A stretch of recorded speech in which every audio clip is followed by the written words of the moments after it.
네, 러시아와 중국이 다음 달 냉전 이래 최대 규모의 합동 군사훈련을 전개합니다.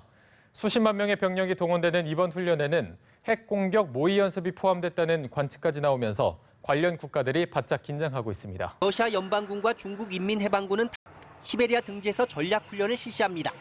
훈련명은 동방 2018. Это крупнейшее со времен маневров «Запад-81» мероприятие подготовки вооруженных сил, которое приобрело статус международных учений. 이번 훈련에는 30만 명의 병력과 1,000대 이상의 군용기가 투입되고 전차, 장갑차 등 3만 6천 대의 군사장비가 동원된다고 러시아 측은 밝혔습니다. 중국은 3,200대의 병력과 각종 무기와 장비 900여 대, 전투기와 헬기 30대를 보내기로 했습니다. 대만 자유시보는 미국 워싱턴 프리비컨을 인용해 중국과 러시아가 이번 훈련에서 핵공격 모의 연습도 할 예정이라고 보도했습니다. 이번 훈련은 중국과 러시아의 전략적 협력 관계를 대폭 강화할 뿐 아니라 군사동맹 체결 가능성을 더욱 높이게 될 것이라고 일부 군사 전문가는 분석했습니다.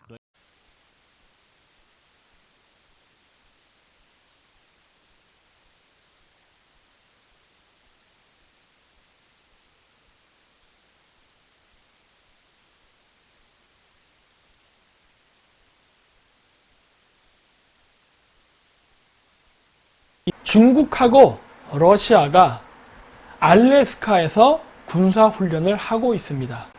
이 쿠릴 열도에서 군사훈련을 합니다. 명목은 문재인이 좋아하는 1대1로 중에 하나가 북극 항로입니다. 여시제 홈페이지에도 나옵니다. 부산을 허브로 해가지고 태평양을 지나서 북극해를 통해서 유럽으로 간다라는 프로젝트예요. 한국이 돈을 투자해야 된다는 계획인데 이 계획을 하는 진정한 목적이 무엇이냐는 거예요. 한 달이 될지 두 달이 될지 모르는 이 긴 항로를 여행하는 동안에 북극 항로를 통과한다는 리스크도 안아야 되고, 왜? 겨울에는 얼 수도 있으니까. 아무런 중간에 기착지가 없는 이러한 그 직항을 왜 만드냐예요. 고작 유럽 시장 하나 때문에.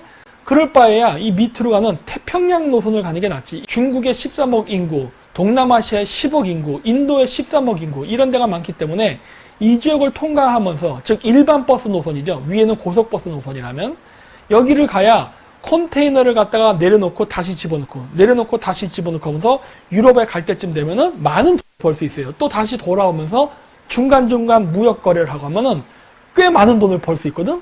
그리고 왜 멍청하게 한국이 그 자본을 투자해야 됩니까? 내가 그 질문을 한 거라고. 러시아는 투자 안 하고 뭐 해? 쟤네들은 뭐 땅만 빌려주고 그냥 손 놓고 있겠다는 거야? 그러면 우리가 꼬라박아서 투자한 다음에 러시아가 뺏어가면 거기에 대한 대책은 있어요? 왜 러시아와 중국은 북극 항로 개발에 열을 올리는 거예요? 군사기지 목적으로 하는 거예요.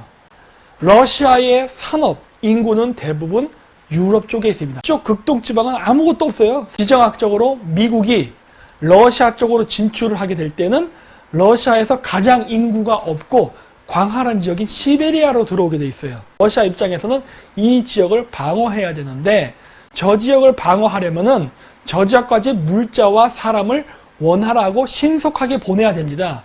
근데 지금 그 인프라가 갖춰져 있질 않아요. 알래스카에서 동시베리아로 상륙하는 건 오히려 쉬워요. 근데 시베리아에서 알래스카로 진출하는 건 어렵다고. 러시아는 미국이 유라시아로 대륙 진출한 걸 방어하기 위해서 이 동시베리아 지역을 개발할 필요성이 있는 겁니다. 이 동시베리아를 누구 돈으로? 한국 돈으로. 왜? 러시아가 지금 자기 돈 안 쓰려고 하는 거예요. 러시아의 구상은 한국이라는 호구를 이용해서 한국 사람들 투자 자금 끌어들여서 러시아 개발시키고 인프라 만들어 놓고 해군기지 이런 거 만들잖아요. 항구, 해군기지 만들어 놓으면은 중국 애들에게 동시베리아에 만들어진 시설물을 중국군에게 임대를 주려고 하는 거야. 왜? 돈 받아 먹으려고. 즉 공짜로 한국놈 등쳐먹어서 건물 짓고 중국 애들 거기 들어와서 있으려면서 막대한 임대 수익을 얻으려고 하는 거라고. 근데 내가 얘기하는 거야. 이게 말이 되냐? 이게 국익에 도움이 되는 정책이에요? 중국이 동시베리아에 진출하게 되면 어떤 일이 발생할까요? 왜 알래스카, 왜 동시베리아가 중요하냐? 중국이 미국으로 핵미사일을 쏜다. 북극해를 통과해서 날아가게 돼 있어요. 이게 최단거리예요. 태평양을 통해서 미국으로 간다? 거리가 어마어마하게 멉니다. 따라서 중국은 북극에 중국 해군 기지를 짓기를 절실히 원합니다. 동시베리아에 중국 해군 기지를 짓기를 절실히 원해. 근데 거기는 러시아 땅이야. 러시아가 저 지역을 지키려면은 엄청나게 돈이 많이 들어요. 모스크바에서 여기까지 군대를 파견해야 돼. 왔다 갔다 왔다 갔다. 얼마나 돈이 많이 들어. 러시아는 한국이라는 호구를 이용해서 여기다가 위탁 기지를 만들어 놓고, 그리고 중국한테 임대료를 왕창 뜯어내서 중국은 이 지역을 지키면서 만약에 미국이 중국 쪽으로 핵미사일을 쏠 때 그거를 방어할 수 있는 MD 플랜, 미사일 방어 시스템을 여기다 만들려고 하는 거라고. 그래서 알래스카에도 미국이 방어 기지 시스템을 갖고 있는 겁니다. 러시아는 왕창 뜯어낸 돈을 가지고 러시아인들이 집중적으로 하는 이 우랄 산맥 서쪽 지역, 모스크바, 상페테르부르크 이 지역을 지키기 위해서 러시아의 군사비를 조달하려고 하는 거예요. 그래서 유럽의 나토군을 견제하려는 게 구상인 겁니다. 그래서 중러 군사동맹이 있는 것이고, 그 그림 속에서 북극해 개발이 지금 일어나고 있는 거예요. 여시제가 왜 북극 항로를 개발하려고 하는가? 저기의 진정한 의미는 무엇인가? 여시제들은 공산주의자들이다. 민주당 공산당인이다. 한국에서는 알래스카에서 중국과 러시아가 군사를 했다는 게 안 나옵니다. 일본에서는 나와요.